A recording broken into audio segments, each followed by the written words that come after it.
Hello everybody, welcome to a new video of City Skylines 2. In this episode, I'm going to share some tips and strategies on how to build a successful residential city, how to attract the population, how to keep them happy, and how to manage traffic, etc. If you have any of those problems, tune in. Now, let's get started. First of all, when you start a game, what you should do is to generally plan where to build 6 kinds of district. And they are: first, where your citizens live and spend free time; second, where you place your industrial buildings and other polluters; third, where you generate electricity; fourth, where you get clean water; fifth, where you dump sewage; and sixth, where you want to harvest natural resources. By planning this beforehand, you can create a general frame for your city, and everything will be easier to design and manage in the future. And since I'm building a residential city, my major district will be residential areas, so I'll place it as near to the entrance as possible and make it easy to get to anywhere else. Besides residential areas, your citizens also need commercial areas to spend free time. So, commercial areas will also be here. Then, the second, you should plan your industrial district for your factories and other polluters. For this, you need to open the air pollution lens here and check in which direction the wind blows. Industrial buildings should be placed at the far end of the wind, so that air pollution doesn't reach your residential areas. And also, we should open the water lens to check where the underground waters are. We should keep the polluters away from them as well. And besides all this, we need to place the industrial district as far away from the residential areas as possible, so that your residents won't be bothered by the ground pollution and high noise.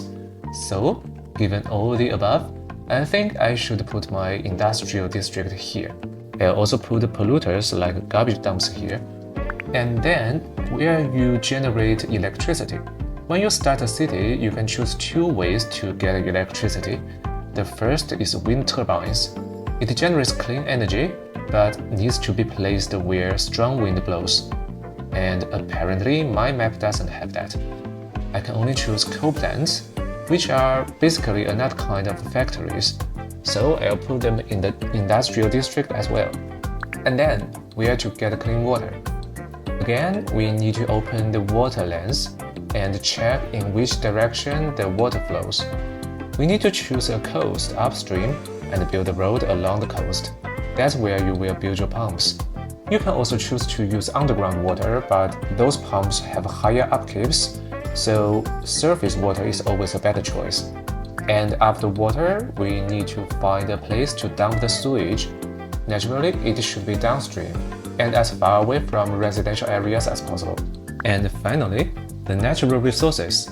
At the beginning of the game, you can't open the natural resources lens yet, it's here, but you can see where the forests are. Usually, fertile lands and forests are always a bonus to boost your economy, and they are infinite. Your industries don't consume them, so I'll build a special district to harvest them. And you also have resources like coals, ores, and oil, but those resources are finite and their industries produce pollution. So, since I'm building a residential city, I choose not to harvest them. And that's it. I've planned my districts. Now I can build roads to connect them. Use the widest roads you can choose, because these routes will be the arteries of your traffic. They need to be able to handle heavy traffic.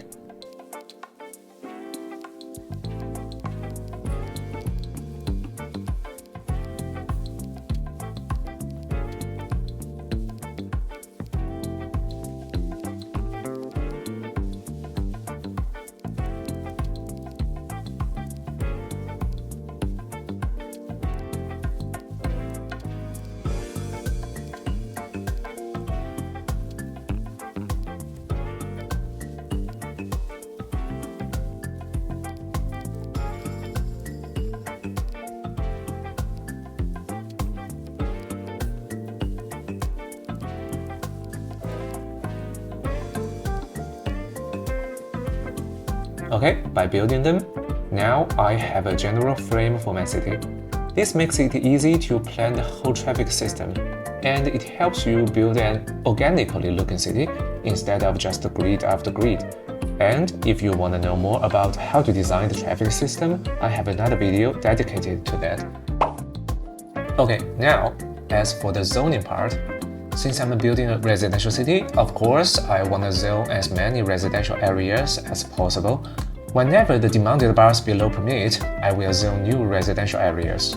When you zone residential areas, you should keep them clustered together and form large residential districts eventually, because this will make it easy to provide the services for them, to make people happy and level up their buildings. And commercial areas are usually zoned side by side with residential areas. You can have a dedicated commercial area where a lot of commercial buildings are together and form a downtown shopping center or sort of things for your city, like what I am doing here. But a better way is to insert a little commercial areas here and there inside your residential areas. This makes them more accessible to your citizens and community stores sort of things. And according to my experience, the inserted commercial buildings are less likely to complain about lack of customers. And the industrial areas, they should be clustered together as well, because this will make it easy to manage the pollution and the noise, and because there is just no reason why you should scatter your industrial buildings. At least that's what I experience in this game. You don't benefit from doing that in any way. Okay, that's how you should zone the 3 different areas differently. And again, because I'm building a residential city, I only zone a few commercial and industrial areas at a time, only when necessary, to save room for more residential areas. Even when sometimes the demand bars for commercial and industry get very high, I don't rush to zone that many new ones of them. Speaking of this, I know there are beginners making a mistake, thinking the demand bars are your problems, that they are what you should solve. No, they are not your problems, they are your potential. The bars get high because you have done something right to attract a new demand for that kind. So you don't need to keep them low. Actually, what I'm trying to do is to increase the residential bars as much as I can, because I want to build a residential city and have a large population. So then, when should you build a new commercial or industrial area? When is it necessary? Well, they both serve many purposes, but for me, I build new commercial areas whenever I build new residential areas, because, like I said before, your residents need them. And I also build commercial areas when I need a little barrier between my industrial district and a neighboring residential district, because commercial buildings don't mind the pollution and noise, so they can protect the residential area. And as for new industrial areas, I build them when I need to create new jobs. Whenever the population get nearly fully employed, I zone a little more industrial areas, because new jobs are a good way to attract the new population. Yeah, that's when they are necessary for me. The rest of time, I zone residential areas whenever I can. When you are building a residential city and want to have a population as large as possible, one thing you want to do is to avoid tourists, because tourists bring new burden to your traffic system, which is already loaded by your own large population. So you don't want the tourists. And to avoid them, what you should do is to build as little attraction as possible. First of all, where you should pay attention to is your parks. Parks are necessary to make your citizens happy, so you have to build them.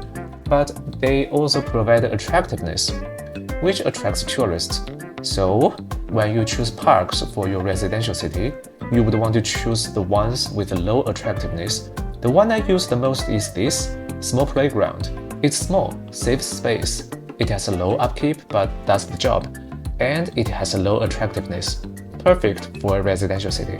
But still, I build every kind of park at least once, because I want my city to look diverse.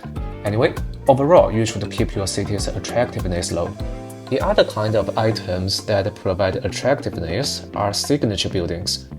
They are reward buildings unlocked when your city fulfills certain conditions. Each one can only be built once. These buildings, I suggest you still build them. I have built all the ones I could, because they all provide good benefits, huge benefits, and they look nice, too nice to forgo. So I'm willing to tolerate this amount of attractiveness. It's not large after all. And the part you should never build is the major attractions. These are the high-end items you need to unlock at the end of the recreation tech tree. They attract a huge amount of tourists. Perfect if you want to build a tourist city and make money through that, but definitely needs to be avoided in a residential city. So save your points, don't unlock them. Another important thing you should pay attention to when you build a residential city is the density of your residential areas. The overall density of your residential areas is directly linked to how much your traffic system is burdened. If you build too many high-density residential areas, your whole city will break down due to traffic jams. Every large district can only support one small neighborhood of high-density residential area. So build them cautiously. In other places, when your citizens demand upgrading density due to problems like high rent, only upgrade them to medium density. That's the maximum. Usually, your citizens would want you to upgrade the density when they can't afford the rent. The lower the density in the same area, the higher the rent. And if you have upgraded them into medium density, but the citizens still complain about high rent, you need to find other ways to solve this problem, like increase their income or lower their tax. And that's how you should handle density. Actually, I find for a large part of the game, medium density residentials are the ones that work best. They have a nice balance of rent and population, they can be built in very small places, and they are beautiful to look at. And you actually have 3 kinds of medium density residentials, so you can have a large range of appearances placed together, great potential to create a beautiful landscape. And like I talked about earlier, when you have a large population, your traffic system will be loaded. So, a well-designed road system and efficient public transportation are must-haves.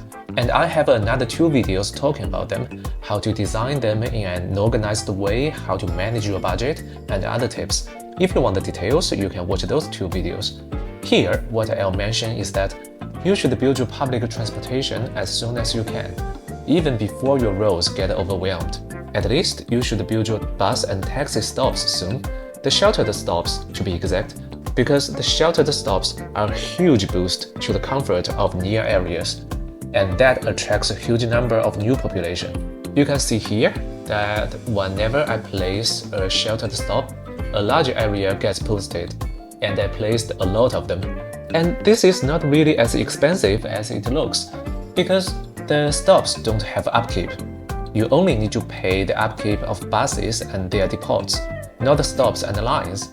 So, even if you are not gonna plan lines here soon, it's still a good idea to cover the whole region with the stops. Okay, these are my tips for a successful residential city. Now, let's check out the city I have built. Hope you find these tips useful, and happy playing, happy designing. I'll see you in the next video. Bye bye.